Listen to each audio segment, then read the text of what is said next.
My name is David Van Zandt, and I'm the president here at the New School. And it's my great pleasure to welcome everyone here tonight as we launch the new University in Exile Consortium. I want to put out a special thanks to Professor Arian Mack, from whom you will hear in just a minute. She has been tireless in her commitment to pull this all together and making this project a reality. So thank you very much, Arian.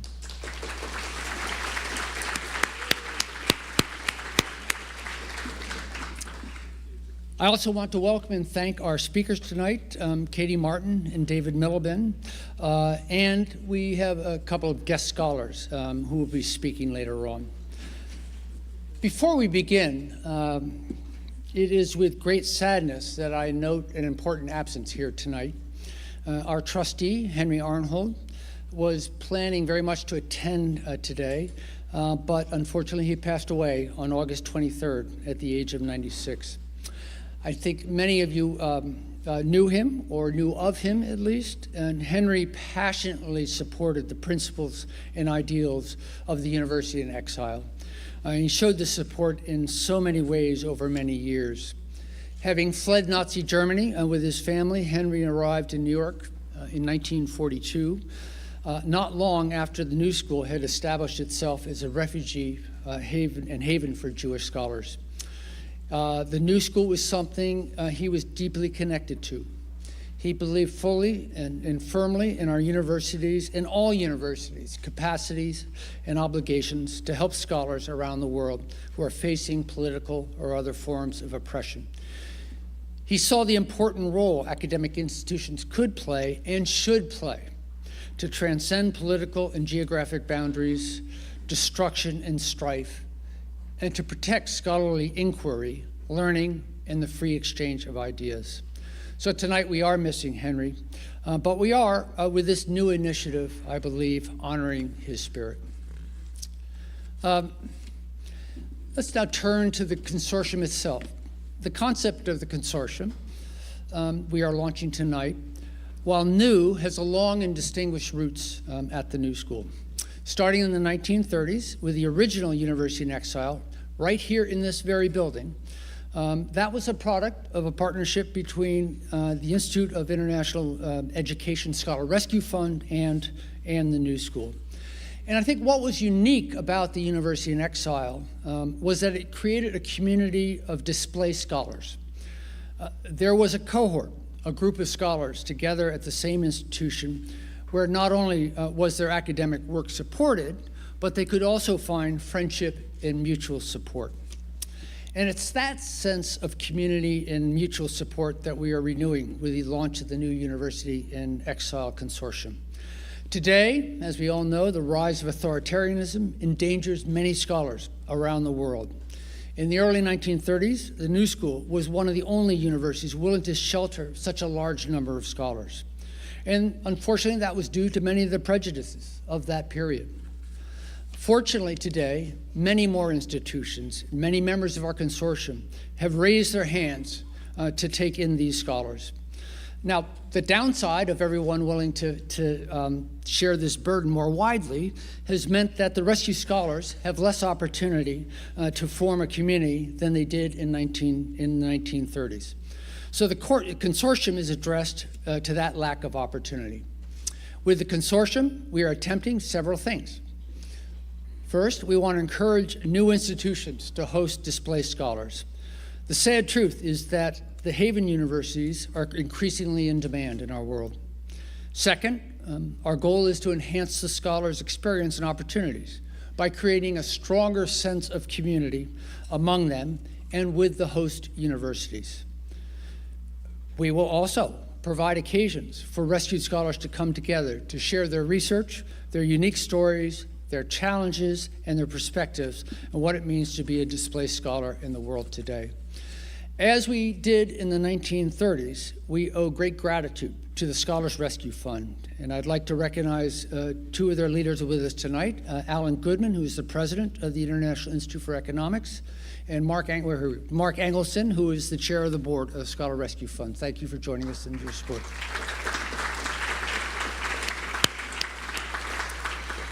We recognize the important and difficult work that the Scholars Rescue Fund undertakes to identify, select, place, and rescue threatened scholars.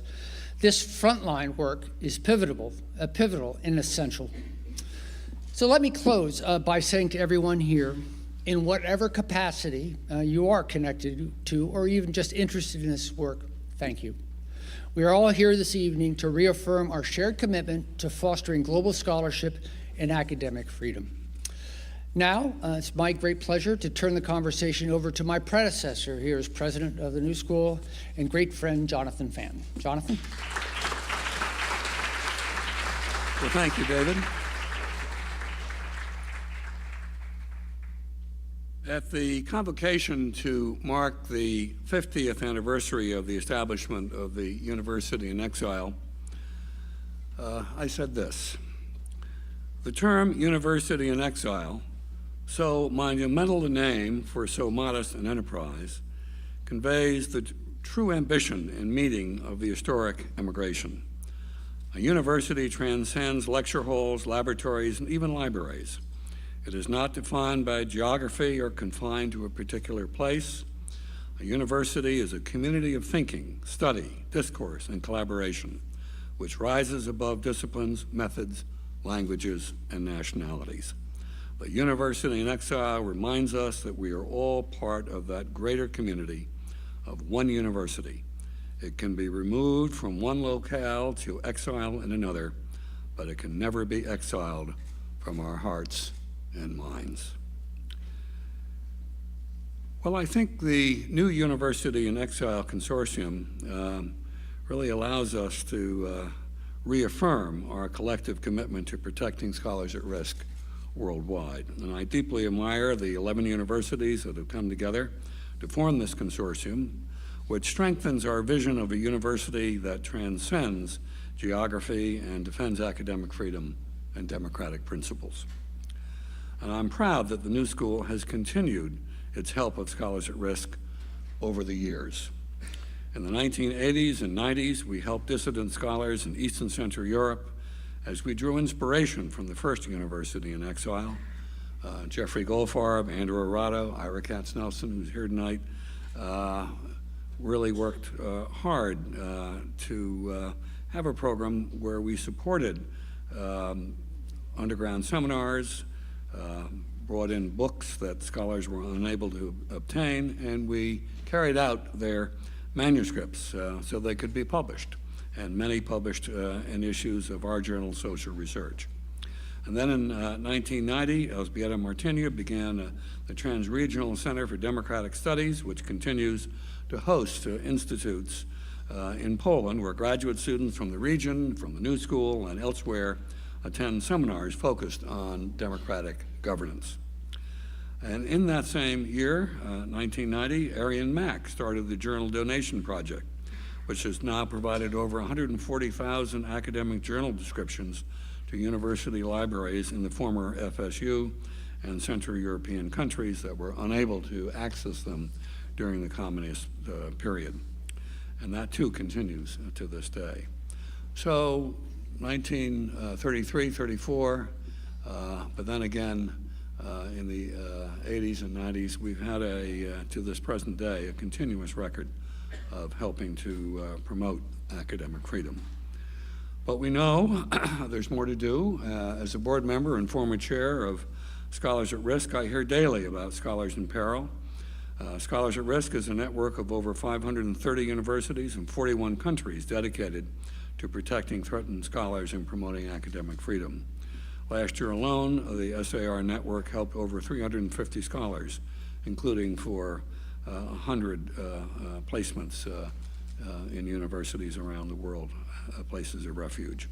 And our colleagues, other colleagues, especially the IIE Scholar Rescue Fund, is likewise doing invaluable work, also rescuing and placing 100 scholars in the year past. It's important that scholars who are rescued are not forgotten in their new homes. Often the placement is only for a year, and therefore they will require continuing help. And we want them to be part of a community of other courageous scholars who have been forced to leave their home countries And that's what this is about. And so I'm struck by the consistent theme between the current generation of emigre scholars and their needs and those rescued by the New School and other universities in the 1930s. Recently, I read Hannah Gray's memoir, An Academic Life. Her father, historian Hajo Holborn, fled Germany in 1934, eventually joining the faculty at Yale. In fact, he was my teacher. Hannah, as a very young girl living in New Haven in the 1930s, tells the moving story of how the scholars gathered at their home to form a community. In her words, this is Hannah speaking, they cared above all about sustaining the integrity of the university's central mission to provide the space and the support for freedom of thought and expression, scholarship and learning, and they believed these values were under threat. They had escaped from a society in which these freedoms had been crushed to a world in which the universities, however imperfect, held out their essential autonomy as a guiding principle of their existence. The emigres were committed to this American academic ethos. They were deeply aware of its potential fragility, however, and they wanted to see it preserved and strengthened. And that, too, they played a role as they shared the lessons they'd learned so painfully before their migration. Well, the new University in Exile Consortium, which we launched today, will bring rescued scholars together to pursue that vision, support each other, work to restore academic freedom and democracy in their home countries, and very importantly, strengthen American higher education, which, as we know, faces its own challenges. And I think this consortium will reaffirm our collective commitment to welcoming people from other countries at a time when our own government is making immigration to the U.S. more difficult. The new University in Exile reminds us that the founders of our country imagined America as a city upon a hill, a beacon of hope, pioneering a just and humane democratic society with opportunity for all. Our new University in Exile Consortium is a courageous endorsement of fundamental American values, which will show the world that Americans still care about people in danger and in need around the world.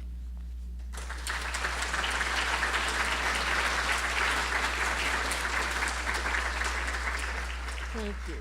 Thank you, David, for your kind words, and thank you, Jonathan, for being a supporter of this idea, which I spoke to him long before tonight, long before it became a reality. Jonathan has been on the front lines of defending academic freedom and human rights for a long time.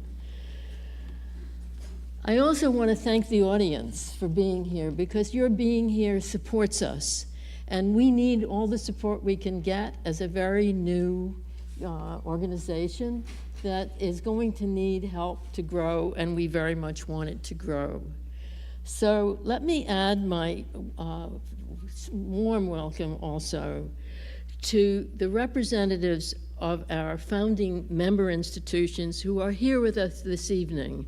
So welcome to the representatives from Barnard, from Brown University, from Columbia University, from Connecticut College, Georgetown University, George Mason University, Rutgers University, Newark, Trinity College, Wayne State University, and Wellesley College. It is, of course,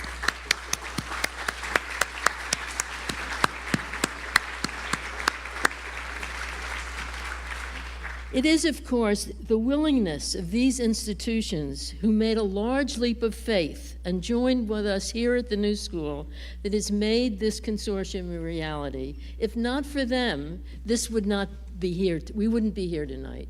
So I can't thank them enough for trusting and joining this endeavor. Let me also acknowledge the very important presence of the scholars hosted by these institutions, who are the first members of our consortium, two of whom you will hear from shortly, and all of whom we hope we will benefit from the initiative. I would also like to thank Sarah Wilcox, who I thought was going to be here and at the last minute couldn't come. She is the director of Scholar Rescue Fund, who has been an enthusiastic supporter of the idea of the consortium early on and remains an invaluable collaborator. Most of all, I want to echo David Van Zandt's thanks to someone we all thought would be with us tonight, but who died unexpectedly on August 23rd, and who was single-handedly, and it's really true, responsible for enabling the New School to create a University in Exile fellowship that has permitted us to bring an exiled scholar to the New School for the past 10 years. Henry was an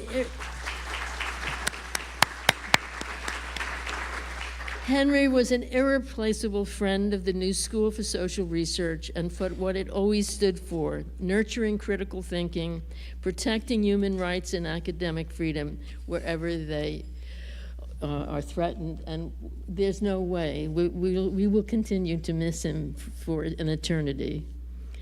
Let me briefly, just very briefly, tell you a little bit about how this initiative came to be, which, by the way, and I really do mean this, it seems to me a minor miracle that this has happened. It was the horror of the Syrian war brought home to me by our fourth University in Exile scholar, who had been forced to flee Syria with his family in 2013, and who came to us through Scholar Rescue Fund, that made it clear to me that we need to do something. We needed to act, and as the home of the first University in Exile, we had to do it. So our discussions about what to do and how to do it commenced and continued, we became witnesses to the plight of our Turkish academic colleagues who were losing their positions en masse, and only because they had signed peace petitions. The urgency to act increased exponentially.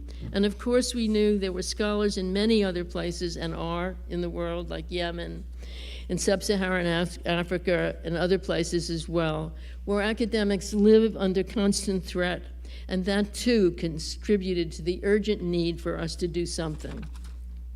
So with the help of so many, here at the New School, my colleagues Alex Alenikoff, Richard Bernstein, and Elżbieta Matynia, and with the strong support of our wonderful Dean Milberg, the new University in Exile Consortium has become a reality.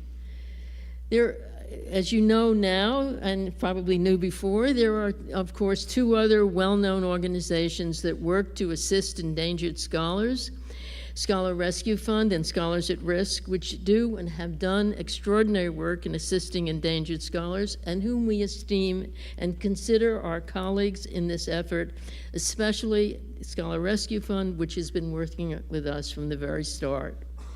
As the new University in Exile Consortium, we build on the excellent work done by Scholar Rescue Fund and Scholars at Risk, and the New School's own past, and reach into the future as we aim to create an active, thriving community among the consortium scholars through seminars, workshops, conferences, and other things, and designed with and for the scholars.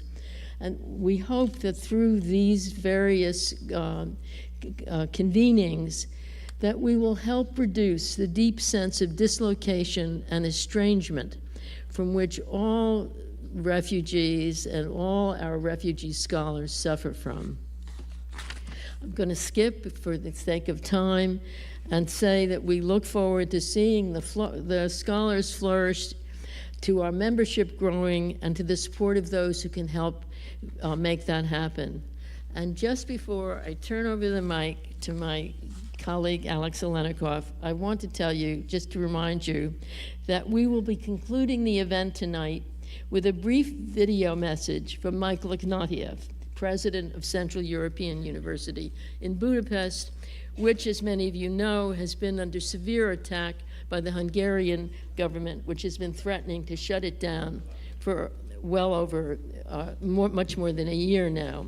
Michael was scheduled to be part of the upcoming discussion that Alex will lead, but had to cancel because on this very day, he is receiving from the Canadian government the highest civilian award, which is why he's not here. And I would just like to say a public congratulations to Michael, who's been a very avid supporter of this initiative.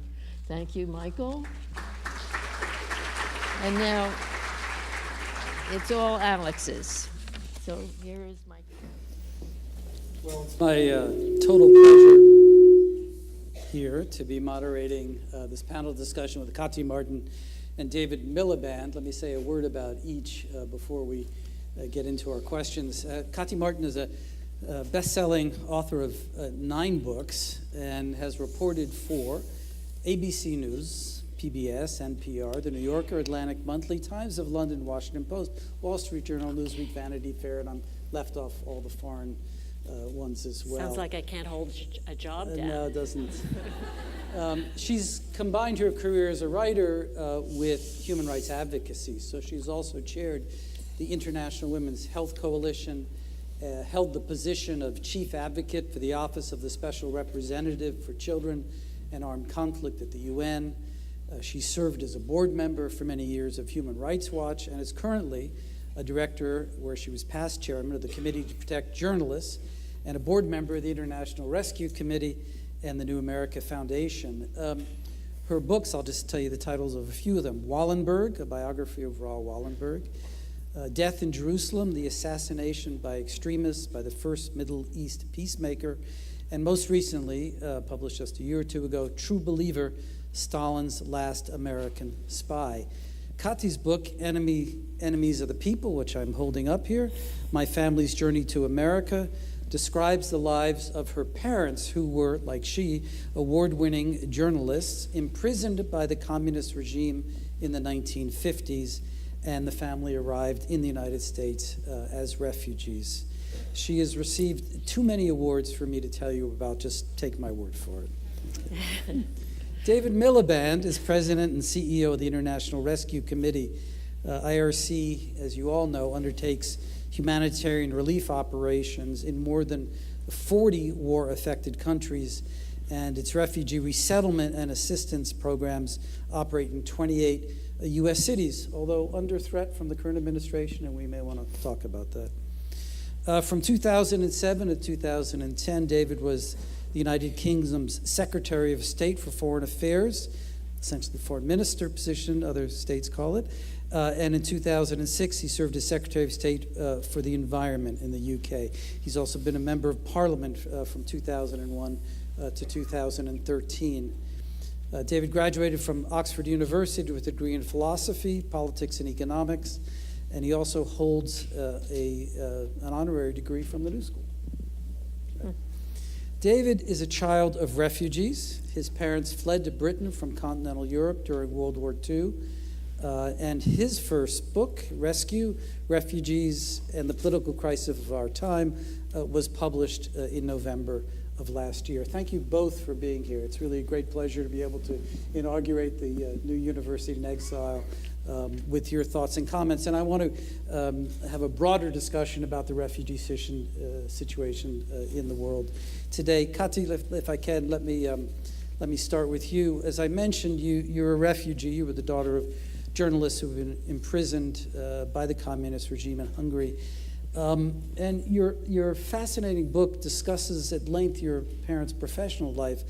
And I see a link between the New University in Exile and the freedom of press that your parents stood for and were persecuted for. And I'll be interested in your thoughts on the New University in Exile and the importance of freedom of thought and inquiry. Thank you, Alex. And before I answer that important question, let me just say how honored I am to be with you tonight and to in any way contribute to this unfortunately urgently needed consortium. And I'm very, very proud to be with you. And I'm equally happy to see so many people who care about freedom of thought and academic freedom, and it gives me, at a time when we're looking for spirit-lifting events, this definitely is a spirit-lifting event. I consider all of you in this audience to be my tribe, and proudly so. So thank you all for being here, and thank you to you, Alex, and to President Van Zandt, and I see my old friend Bob Carey here, and Jonathan too. So I really feel that I'm among family, and of course David Miliband and I are friends and comrades on many fronts. So it's always an honor to be sharing a podium with David. So to your question, yes, my primary identity is as refugee, and I think that my parents would be utterly shocked, as would my late husband, Richard Holbrook, at the state of the world today. And we did not, when the wall fell in 1989, we thought that we were on a smooth trajectory, and we are now in a new Cold War. And the I think crucial difference between now and even the 30s is that the United States, the sheriff, has left town. So we are in kind of a free-for-all. I'm spending, sorry to digress a bit, but I spend a great deal of time these days in Berlin because I'm writing the biography of Chancellor Merkel. And I spend a lot of time with refugees, and of course, refugees all have things in common. I'm sure I would have had things in common with your parents. And one of those things is that we are refugees, not because we want to leave our countries, but because we are forced to leave our countries. And the fact is that without the United States as the final sanctuary, which it was for my parents. My grandparents died in Auschwitz, and my parents were arrested by the communists when I was 6 years old. So I will digress for one other minute to say that watching the separation of children from their parents that we are now seeing in our own country brings back memories that I thought I had suppressed because I was 6 years old when the Hungarians took my parents, and I didn't see my father for 2 years, nor did my mother for one terribly long year, and nor did we know where they were taken. But to see that happening here is a heart-wrenching experience. And forgive me, Alex, for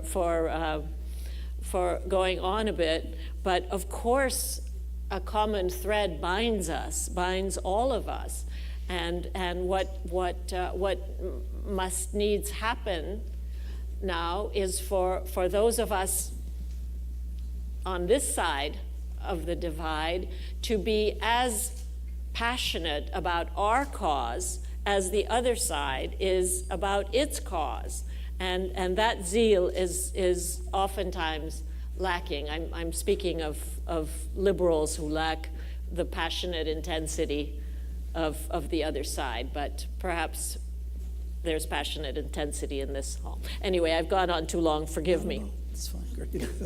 I should have mentioned actually that Kati's book I hold in my hand is being made into a motion picture. We look forward to that coming out. David, so in your book, you start with a brief description of the flight of your father from Belgium to the United Kingdom in 1940, and your mother survived the war by hiding in a convent in Poland.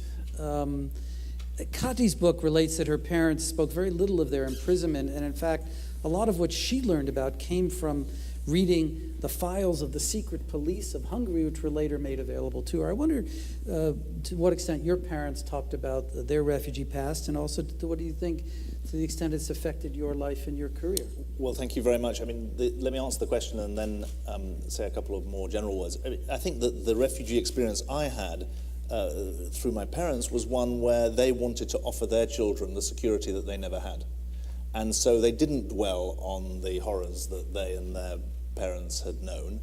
especially for my mother. I mean, I think it's fair to say she doesn't even want to talk about it still today, for obvious reasons. My dad escaped from Belgium. He came to the UK. He learned English. He went to the London School of Economics. The LSE was in Cambridge actually at that time, so he spent a year in Cambridge, and then he joined the Royal Navy. And as children, we were told about they weren't really wartime heroics, but he was able to talk about his time in the Navy because it was very formative for him as a 18, 19, 20, 21-year-old. But the horror that made them refugees was not something that was spoken about too often. And it's interesting that how when that generation dies off, the danger is that the history is lost with the people. And this came home to me very strikingly at this time last year, actually, because my mother's father had been killed during the Second World War. We believed him to have been killed in Auschwitz. And out of the blue, 18 months ago, I got an email from a small historical society in Germany, outside Stuttgart, saying that was I the grandson of David Kozak, because they had done researches on the victims of a labor camp come concentration camp outside Stuttgart, and they believed that they discovered the final records of my grandfather's life. And sure enough, I am the grandson of David Kozak, and we went a year ago to the site of this concentration camp, and all the records are there, including the date in November 1944 when my grandfather was transferred from Auschwitz to this concentration camp, and then when he died in January 1945. And it seems to me very important for my generation, which is, if you like, a transitional generation. We knew Holocaust survivors, but we're going to outlive the Holocaust surviving generation, that we are able to tell the story not just through the passing on of memory, but actually the records and the facts that are passed on. So it seems to me that we've got a responsibility to make up, in some ways, for the lack of discussion that my parents' generation wanted to undergo. Just let me say a word to echo what Katy has said. I'm really thrilled to be here tonight. I feel honoured to have been invited. I really want to congratulate the new school and the consortium. At the risk of having myself thrown off the stage, if I could say one word of minor dissent, Jonathan, you spoke beautifully, eloquently about the responsibility of universities, but you talked about them as upholding American values, and I can understand why. But I hope you'll forgive me if I'm allowed to say that some of the values you've described are also shared by people who are not Americans, and I very much hope, it's actually a source of some shame to me, that you have 11 universities in your consortium, but you have no European universities in your consortium, no universities from other parts of the world. So I hope that when you reconvene in a year's time to celebrate the progress of the first year, you have dozens of universities from around the world, because Katy's point that tragically it's rarely been more important for the principles of academic freedom to be asserted, and actually the principles of free speech to be asserted, it applies in many other contexts. And while we're happy for America to lead,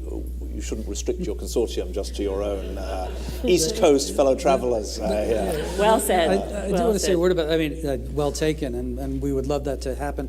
We did start primarily on the East Coast for a pragmatic reason, is that we wanted to have a place, we wanted to be able to pull scholars together and actually have them meet face to face and spend time together. So we're actually launching, as part of the consortium, a regular seminar that we hope people will be able to meet in person or online. And we figured if we started with schools on the East Coast, it would be easier to do that. We will move beyond that. In my experience as the son of an academic, there's nothing that academics like more than to be invited to conferences in other countries. So you may find that even some of these foreign academics are willing to come and meet here. So Give it a shot.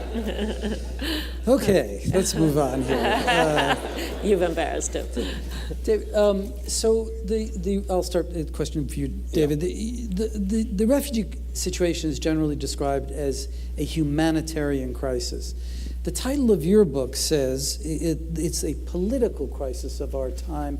What do you mean by political crisis there? So I mean three things about the political crisis. I mean, first of all, we've got record numbers of people being driven from their homes by conflict and persecution, 25 million refugees, 3.5 million asylum seekers, 40 million internally displaced. So the first aspect of the political crisis is obviously that there is a terrible failure of diplomacy. I mean, what is the flow of refugees and internally displaced people other than a symptom of wars and conflicts that are not being addressed in a serious political and diplomatic way? And the fact that we're living in New York, I remember saying to people at the time of the UN General Assembly last year, where was the all-night session of the UN Security Council on the South Sudan conflict that has driven 2.5 million people out of the country?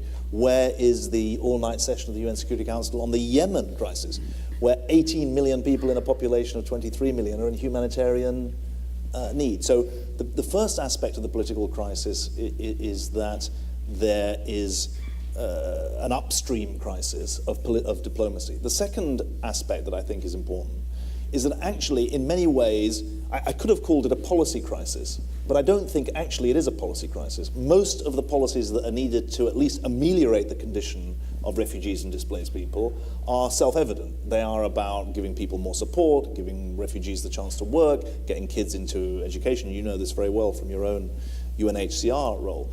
But the second aspect of the political crisis is that the obvious policy responses are not being taken.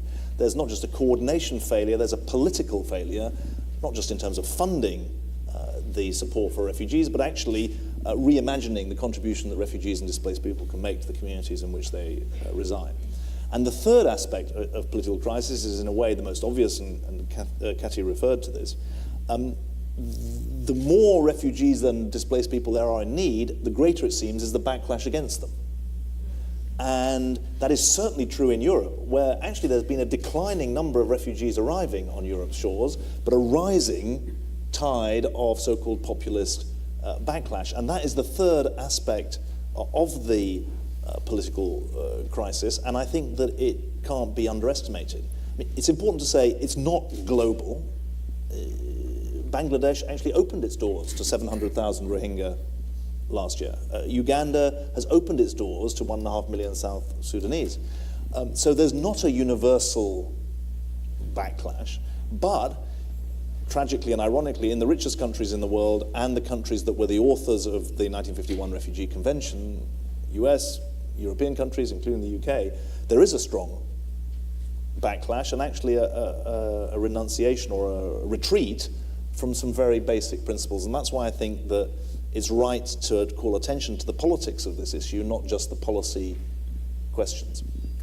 Can I jump in there? I said earlier that that one of the crucial differences between today and even the 30s is that the United States is no longer the reliable sanctuary and is no longer playing a positive role on the world stage. Well, the other crucial difference is the destructive presence of social media, wherein every time a crime is committed in Germany, which, as you know, has the most generous policy toward refugees, more than 1 million refugees, primarily from the Middle East, from the Syrian conflict, have been given sanctuary in Germany. Every time, and crime is down in Germany, as it is down here, but every time there is, a tragic criminal offense by a migrant or a refugee, it explodes on social media, and social media is able to organize gigantic crowd turnouts that are very easy to turn into violence. Because I think it was Voltaire who said that if you can persuade people of absurdities, you can persuade them to commit atrocities. And that is unfortunately happening now in my former homeland of Hungary, where I'm affiliated with Central European University, and we are hanging on by the skin of our teeth for the right to stay in Budapest for the crime of being a successful university. Because if you want proof that academic freedom is vitally important, demagogues are fully aware of how important academic freedom is, which is why they attack scholars, and which is why Prime Minister Viktor Orban has done everything to force us to leave Budapest. And thank God for Michael Ignatieff and other stubborn people at CEU, starting with our initial funder, George Soros, who is, of course, Orban's nemesis, that we're still there. So why do demagogues, why do autocrats turn against institutions such as CEU? Because they know that they represent everything that they despise: free thought, free ideas, interaction among like-minded people, etc. So I know you spent a lot of time thinking about freedom of the press and the role that journalists play. What do you think the responsibility of both the academy and the media is in the current situation?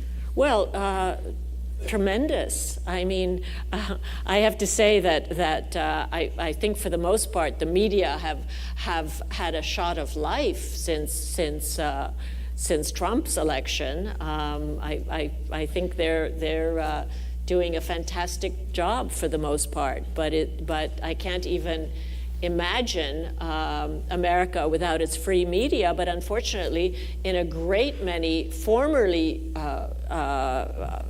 energetic media environments, such as Turkey, such as Hungary, such as Poland, where they recently passed a law making it a criminal offense to link Poland to the Holocaust, a criminal offense. So these are countries that 2, 3, 4 years ago had vibrant vibrant media and which have now gone underground.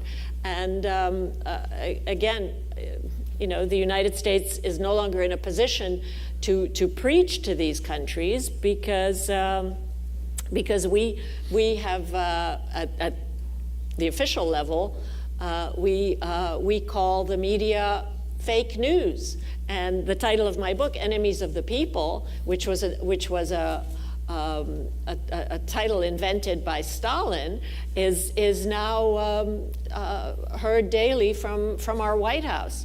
So I am an enemy of the people, just as not only in my former homeland of Hungary, but in my adoptive homeland of the United States, which is pretty astonishing. I think it's much easier to think about the responsibilities of the academe than it is to figure out the responsibilities of the media. My dad taught politics in the UK, and I once read his inaugural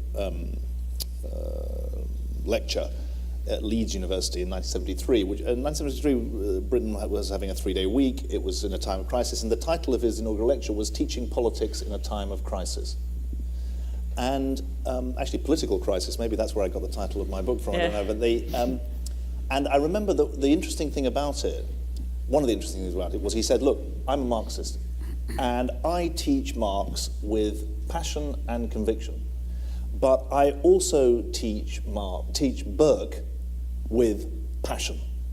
And I mean, for him, the gamut of opinion went from Marx to Burke, so there are limitations there, but the point was, universities have, and he said this in terms, universities have a responsibility to put in front of their students the full range of opinion without any illusions about what side an academic is coming from, but no prejudice to the ability of the student to come to their own opinion about whether to be a Marxist or a Burkean. And I think that is a really important principle that universities need to uphold and think through, and it's a meaning of the word diversity that needs to be taken seriously. I think much more difficult is how liberal democracies mobilize the wisdom of crowds rather than fall victim to the tyranny of crowds, or Yeah. the tyranny of the mob would be a better way of putting it. And let's be under no illusion. Liberal democratic societies in which freedom of thought in universities is one micro aspect of their virtues are under challenge as a governing model. It's very significant.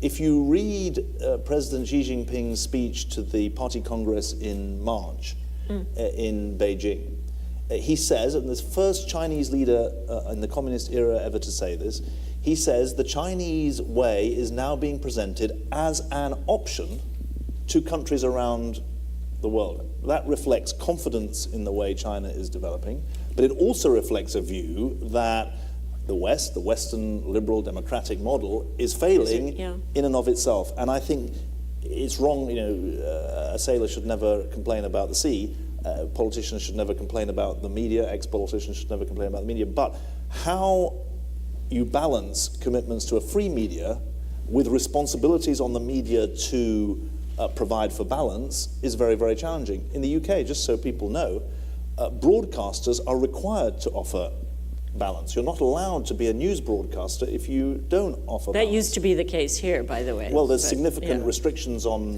that, and how you can't actually square the circle between the requirements of the First Amendment and the requirements of media balance, and obviously that raises very difficult issues. And I don't myself know the answer to that, and there are many different aspects to it. I don't believe that the populists are destined always to win. I mean, Macron shows that populism doesn't have to win in the current climate. But I think we have to take seriously that the challenge to liberal democratic virtues is very, very profound, and the media debate, or the question of the media that you raise, is one part of it. And can I just say that elections have turned out not necessarily to be the silver bullet, the cure-all, the end-all, because when you think about, I'm not opposed to free elections, but I'm just saying that there are other facts that have asserted themselves when you think about we've been touching on the rise of the autocrats from Erdogan to Orban to Kaczynski to Trump. They were all elected. They were all popularly elected. And David, your country's in an unholy mess, if I may say so, because of Brexit, which was also the assertion of the popular will. So this gives fuel to both Xi Jinping and the likes of Orban, who likes to say that illiberal democracy is the future. So we need to be mindful. By the way, Putin was also elected, but elections can be easily manipulated and rigged when you have. I'm not a Luddite. I'm not totally opposed to social media, but I think that we have failed to come to grips with how social media can maneuver and penetrate our democratic institutions. And we have an election coming up, and we're going to I think discover to what extent social media will play a negative role in. So this is It's tough. a lot of stuff. Well, no, what I'm hearing is that democracy is not necessarily answered. The press is not necessarily answered. We'll get to that. I actually want to come back to the refugee question, if I could, for a minute. David, you mentioned the Rohingya situation in Bangladesh, 700,000 Rohingya. This is in the refugee business a classic refugee situation, a hated minority, hated because of religion, ethnicity, forced out of one country into another country. But it's not the typical refugee situation these days. Of the 5 million Syrians who fled, many were not specifically targeted as an ethnic minority, but rather fled conflict. We have now millions of people fleeing, mostly within their countries, because of climate and the like. And this has led a number of people to begin to suggest that we need to rethink our definition of refugee, or what our international refugee system is protecting. I would be interested in your thoughts. I don't think it's that atypical, because remember, the Rohingya were an oppressed minority for a long time in Burma, Myanmar, without being thrown out of the country. What drove them out of the country was what the UN is now called a genocidal wave of violence. So it was violence that drove them out in the period after August 25th last year. And I think they are also typical in a number of other aspects. One, they've gone to a poor country, not to a rich country. I mean, remember, 6% of the world's refugees are in Europe, 1% of the world's refugees are in America, 86% of the world's refugees are in poor and lower middle income countries. So they're typical in that context. They're typical, secondly, in that they, I think, are not likely to go home soon. So 80% of the world's refugees are out of their own country for 10 years, 60% for 20 years. This is a long-term problem. They are atypical in one way, which is that they are all in camps. And that is a decreasingly common experience. Most refugees are not in refugee camps. 60% are in urban areas. Urbanization is a refugee phenomenon, not just a global phenomenon. I mean, my own view about the Refugee Convention is profoundly unheroic. I basically think we shouldn't touch it, because if we open it up, things are likely to get worse rather than better. And so that's a very tactical, pragmatic, small p political response. It seems to me that the Refugee Convention and then the 1967 protocol, remember, the Refugee Convention of 1951 was only for Europeans. It was only spread globally after 1967. It only came into the US after 1980 in the 1980 Refugee Act. If you look at it, it's actually broad enough, that definition of anyone with a well-founded fear of persecution. It means you're not safe to go home. That's broad enough to accommodate most of the challenges. There's grey areas to do with climate refugees and people fleeing famine, but I don't think the real problem is a definitional or legal problem, and I think if you open it up, you're going to make things much worse. The real issue in my book is the confusion between people who are driven from their homes for political reasons, conflict, politics, and those who choose to leave their homes for broadly economic reasons. And it seems to me it's the confusion or the intersection between those two groups that explains a lot of the political backlash. So if you think about this country, there was a lot of concern at the time of the election about the 11 million quote-unquote undocumented. They were confused with the number of refugees who were coming from Syria, and you had an attack that blended those two groups. I think that's a much more tricky issue. I don't think the answer is a renegotiation of the Refugee Convention, not least because you need 193 countries to agree it, and I don't see that ever happening. So, Katya, I want to get to you on this. As David mentioned, the convention was written in 1951, was primarily for European refugees, and one of the first groups to benefit in a large way were Hungarian refugees in 1956. Thank you for taking me in. As you describe in your book, and there's some bit of irony here, given Hungary's current position on no refugees, when so many Hungarian refugees who were victims of both Nazism and communism were helped in other places. This really has to be our last question because we're out of time here, but I would wondering your thoughts about your country of origin here. What's the future hold, and what's the likelihood of change in Hungary? Well, I mean, change will come in Hungary as in my new homeland of the United States, when we demand it, and when we allow demagogues, and both Trump and Orban are skilled demagogues who have persuaded, each in their own way, their people that only they can protect them from the rest of the world. That they are, I experienced this. I had the distinct displeasure of spending a lot of time with Slobodan Milosevic during the Balkan Wars, and I don't mind telling you that Milosevic was a charismatic man who could sell snow to the Eskimos, and he persuaded his people that all the world was opposed to them and that he was their protector, the way Trump tells his people that he is their protector. So with Orban. Globalization seems to have had the unintended consequence of reducing the world, rather than blurring borders, it's made tribes and identity the big issue of the 21st century, which is not what we expected, we globalists.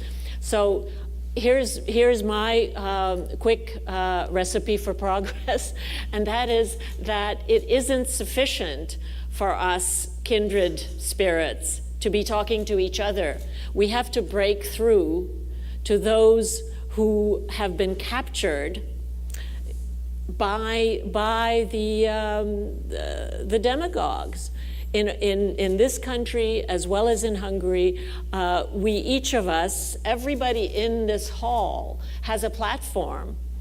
You have a bigger one than most, as do you, Alex. And now we're all part of this vitally important one. We have to start talking to people who are not our natural allies. We have to. We can't just leave them to the opposite side. We can't just say you're all fools. You've been taken captive by these snake oil salesmen. We have to talk to each other, and that's what I try to do when I go to Hungary. I have the good fortune to have an audience there because they translate my books, and I always try to talk to people about, this isn't Orban is not your only option. So we have to learn to break through the communication barrier, and that's the responsibility of academia, and it's the responsibility of the media too. There's been a breakdown in communication. Otherwise, we wouldn't be where we are. So I should say, I think we can circle back to the consortium here, because the purpose, one of the purposes is just as you described, not only to help people who are at risk at home and so they can live a professional life outside of their home and continue their studies, but also to call attention and to be able to have testimony and witnessing the oppression that people are going through in their home states. That kind of communication has got to be an important part of this new consortium.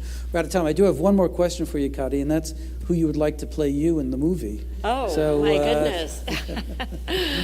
Well, I don't want to be. Okay. I don't want to be immodest, but I'll tell you, Juliette Binoche. Since you forced me. Okay, thanks very, very much to Kati Martin and David Miliband for spending time with us today.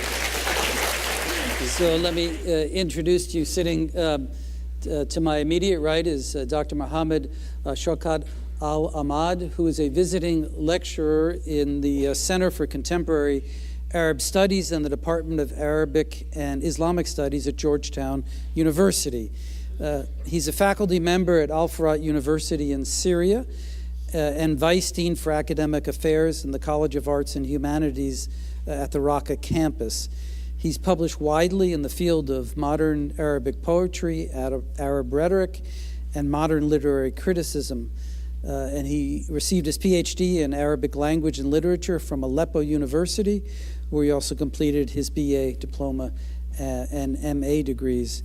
And sitting to Mohammed's right is Dr. Jem Özetile, did I say that properly? Özetile, who's Associate Professor, Department of Sociology at Galatasaray University in Istanbul, Turkey. Jem has a PhD in sociology from the École des Études en Sciences Sociales in Paris, and a master's degree in politics and political science from Marmara University, also in Istanbul. His areas of scholarly focus include economic sociology of capitalism, inequality, social stratification, morality and economy, and aesthetics and economy. We are very happy to say that Jem has joined us in the sociology department at the New School. Both Mohammed and Jem were selected and have been supported by the Scholar Rescue Fund. We're delighted to have you here, and Mohammed, I guess you'll speak first. Yeah. Thank you so much for being with us.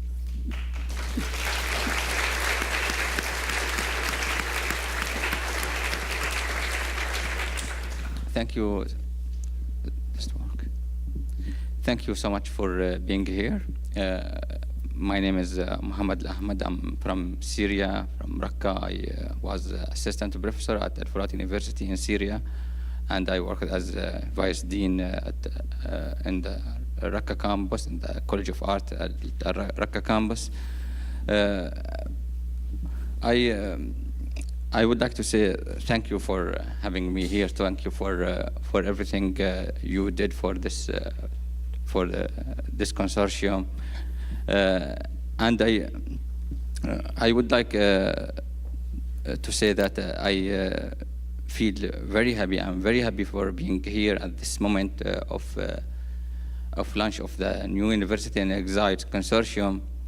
But at the same time, I feel very sad because of the hundreds of Syrian academics will not be able to benefit from this project because of they will not be able to enter the United States because of the travel ban. I lived in Syria. I was born in Syria and raised in Syria, and I get my PhD in Syria. But I forced to leave Syria, to leave my country, my home, because of the war in Syria. I was working in Raqqa, and ISIS took over the city from the Free Syrian Army. After Free Syrian Army took the city from the regime. It was the long story about Syria. You know the story. I found myself without job. My life and my family's life was at risk because of ISIS and because of the daily bombing by the Assad regime. And therefore, I decided to leave Syria.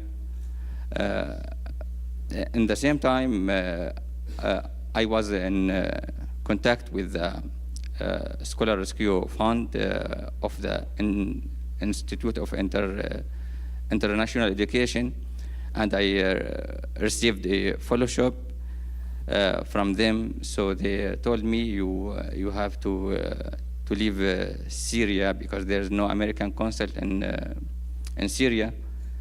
It was very hard to leave Syria in the middle of this war, this very dangerous situation. So I have no choice. I had to do it. I decided to cross the border between Turkey and Syria with my 2 kids and my wife. I hold my kids in my back. Walked more than 5 hours in the middle of the night under the risk. We were smuggled. We pay some people to smuggle us across the border. But finally, I'm here. We are alive.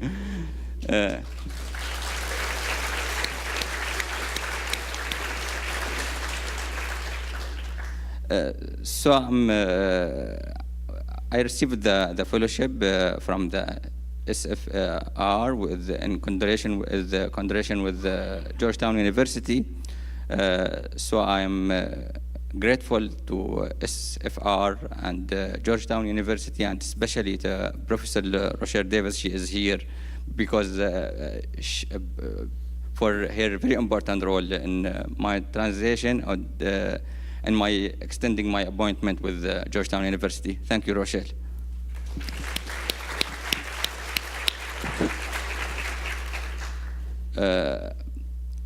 I would like to say I'm very happy and very thankful for your support, for being here to support us, and I hope this consortium solve or participate to solve the problem of academic in exile.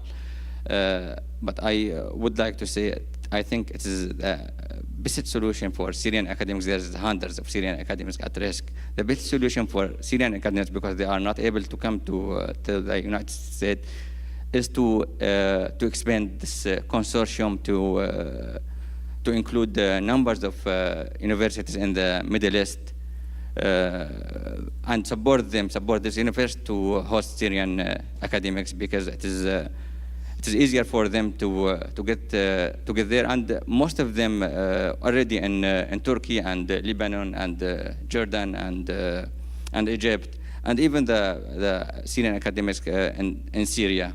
They are under arrest now, especially in Idlib.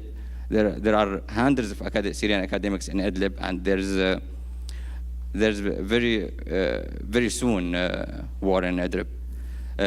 Thank you so much. Thank you for inviting me again. Thank you. Thank you so much.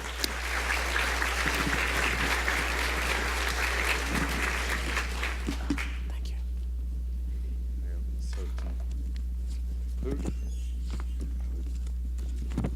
And to begin with, I want to thank everyone contributing to revitalizing the University in Exile Consortium in this historical period when authoritarian regimes and dictatorships are once more on the rise across the world. In a world where critical scholars and critical scholarship are under attack of authoritarianism, I consider the new University in Exile Consortium as not extremely timely, but also existential for the Humboldtian University, their ideal and academic freedom to survive. I also want to thank Erin Mack from the New School, who has endeavored a lot to remain faithful to the founding vision of the University in Exile, and also for her concrete solidarity she has shown with endangered scholars from Turkey. In fact, I know that it was not a coincidence that I have been informed about the endangered scholarship position in the New School just a few days after I had summoned to appear before the Assize Court under the accusation of support to terrorism. As you know, I signed 1,000 academics a petition who demand do not violate human rights in Kurdish province, etc., from a state. And after that, I summoned to appear before the Assize Court. And I owe a thank you to the Department of Sociology of the New School for supporting my candidature. And finally, thanks to Scholar Rescue Fund, which makes possible my visit here and always shows a generous support to me, also to many of my signatory colleagues from Turkey. In this brief speech, I would like to speak about the current transformation of academic life in Turkey. But by doing this, I also want to show that dynamics underlying Turkey's academic life are not completely independent from global structural tendencies. I'll mention this later again. Now I want to continue addressing my current academic life in Turkey, especially the systematic violations of human rights and fundamental freedoms of academics. I think if I describe my proper situation in relation to those of other endangered academics, this may provide a current landscape of academic life in Turkey. I'm one of the thousands of scholars who have been publicly announced as connected to a terrorist organization. But I must admit that I belong to a relatively lucky group among them.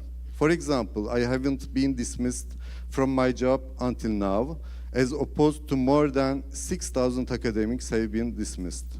And also I have neither banned from the public service work, nor my passport has been cancelled, like thousands of academics. If my name were included just once in a list annexed to any emergency state decree law, I would not be here to talk in front of you.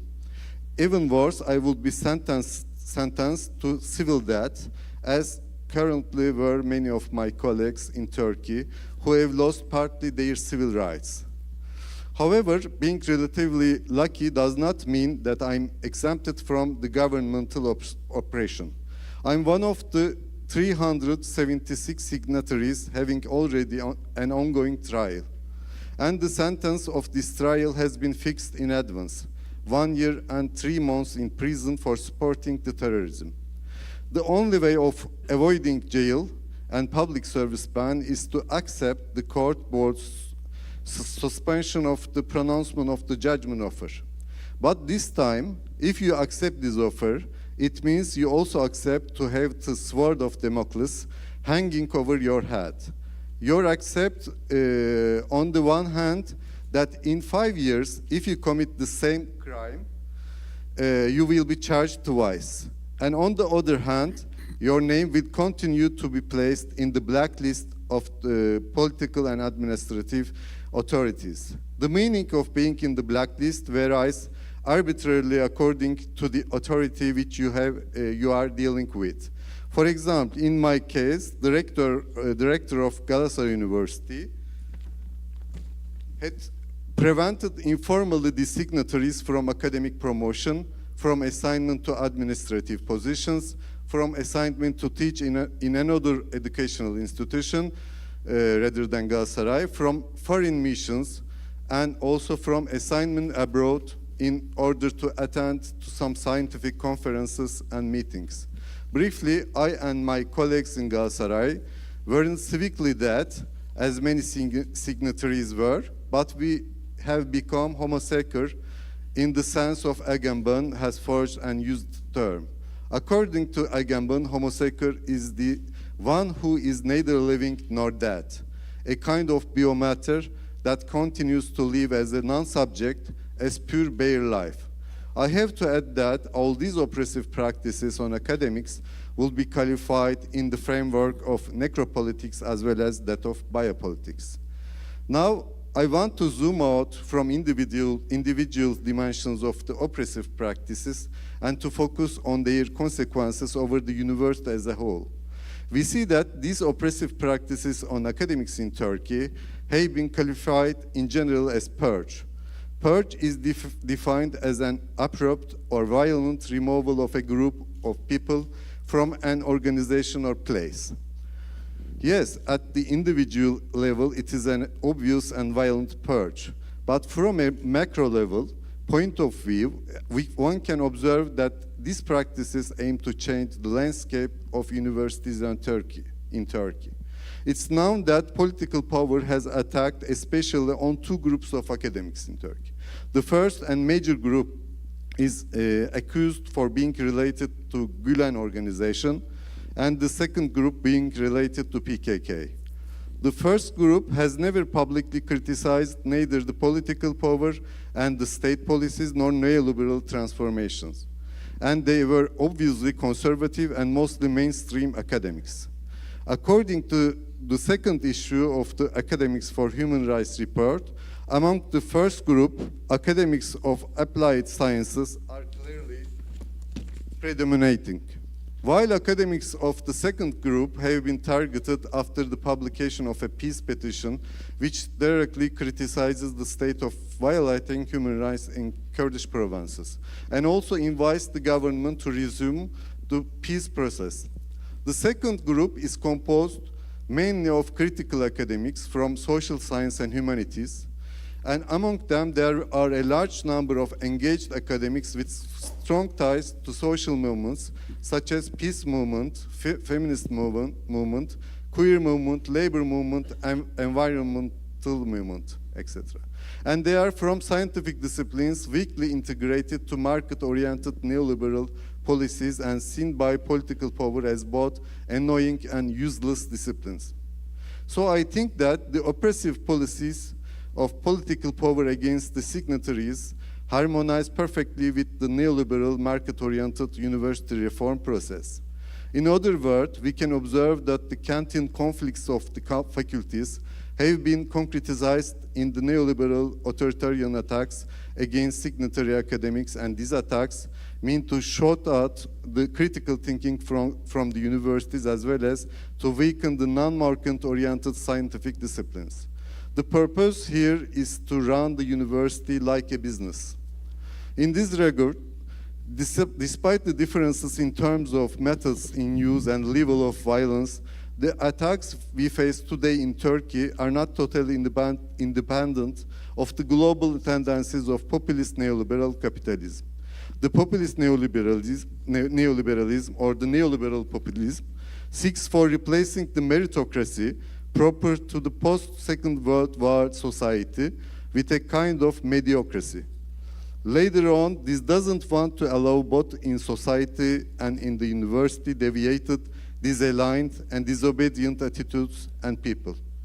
Because of all this, I think the new University in Exile Consortium is existential for all of us, and I hope this project will be an effective tool against the authoritarian and populist neoliberal governance steps towards the destruction of university. I wish big success to the new University in Exile Consortium. Thank you.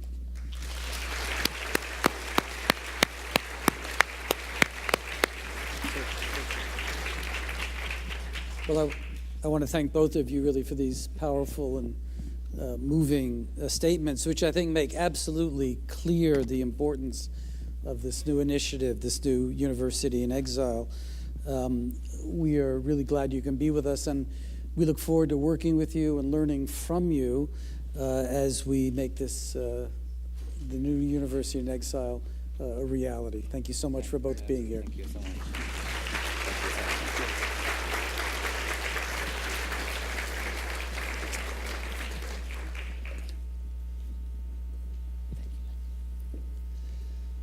We now will have a video from Michael Ignatieff, who is the president of the Central European University in Budapest, Hungary.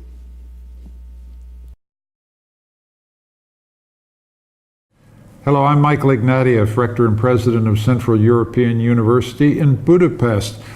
I'm sorry I can't be with you here tonight, but I did want to join with Kati Martin, who's a trustee of this university, and David Miliband, whose ICRC has done such wonderful work defending the rights of refugees, and Alex Selenikov of the Zolberg Center.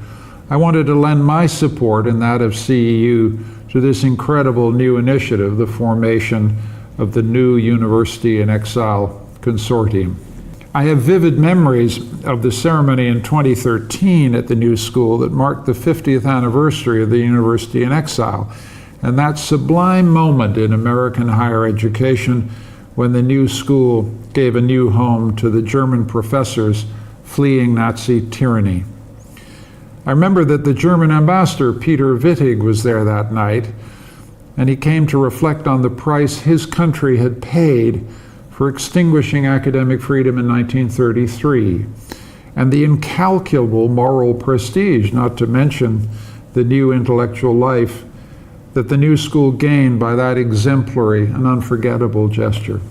Today, with the support of its president and faculty, and thanks to the relentless urging of Professor Ariane Mack, a wonderful woman who never takes no for an answer, the new school has reaffirmed its commitment to that heritage by taking leadership in the formation of a new consortium of American universities to give shelter to modern-day scholars fleeing persecution and tyranny.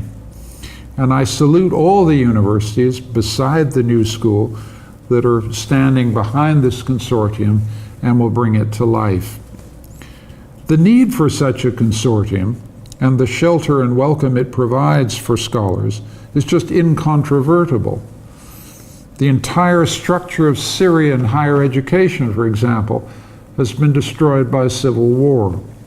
In Turkey, entire universities have been closed, students arrested, faculty shut down and professors put in jail. Elsewhere, the threats are not to the physical safety of scholars, but to their intellectual liberty. Who can say, for example, whether the great universities in China enjoy academic freedom? Who can say that academic freedom is safe in Russia when the European University in St. Petersburg has recently been closed, when the Moscow School of Social and Economic Sciences has been shuttered? A consortium of American universities, I think, can rescue broken shards from these institutions and provide asylum for the scholars who've escaped, give them time to recover, give them time to rebuild their networks, and if politics allows, to return eventually to rebuild the intellectual life of their homeland. You see, if there's a democratic recession at work today, there's also a recession in one of democracy's critical features, academic freedom and the institutional autonomy of universities. Let me bring this discussion home to Hungary, a little word about our situation. I'm speaking to you from Budapest. As you know, it's the home, the birth city of some great people, the composer Bela Bartok, the incredible mathematician John von Neumann, the poet Attila József, the photographer Robert Capa, the writers Magda Szabo, Peter Nadash, the list goes on.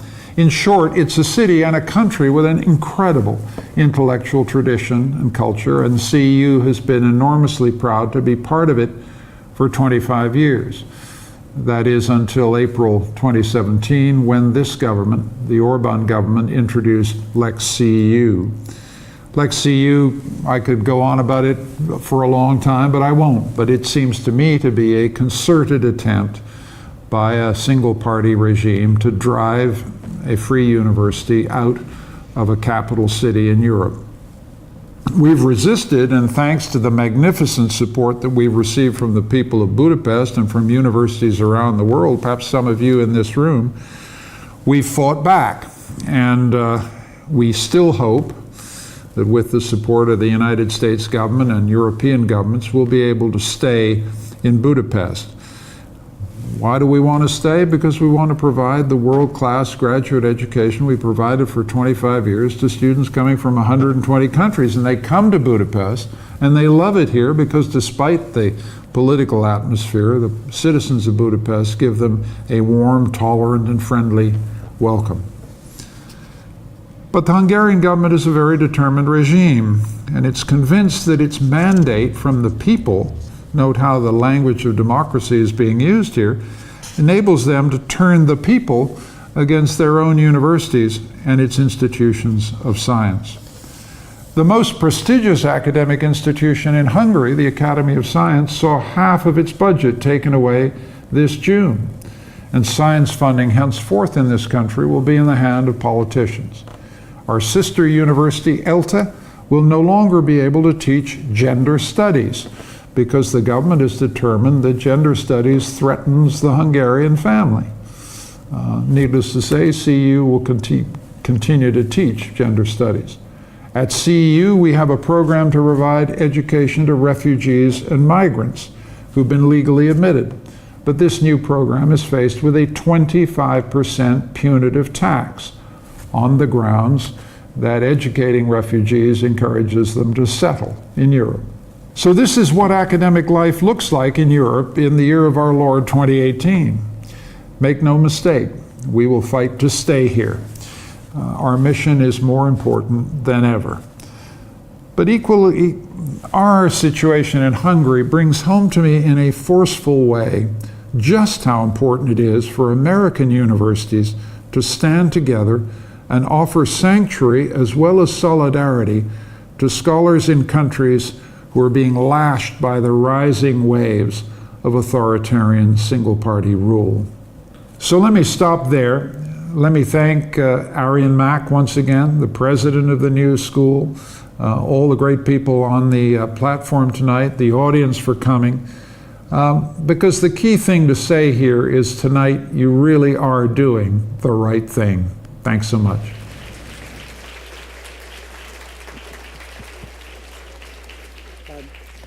To close this out tonight, I'd like to invite to the stage the woman who does not take no for an answer, Arian Mack.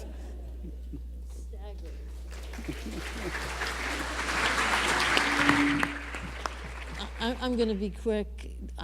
Michael's video was a gift that we are eternally grateful for.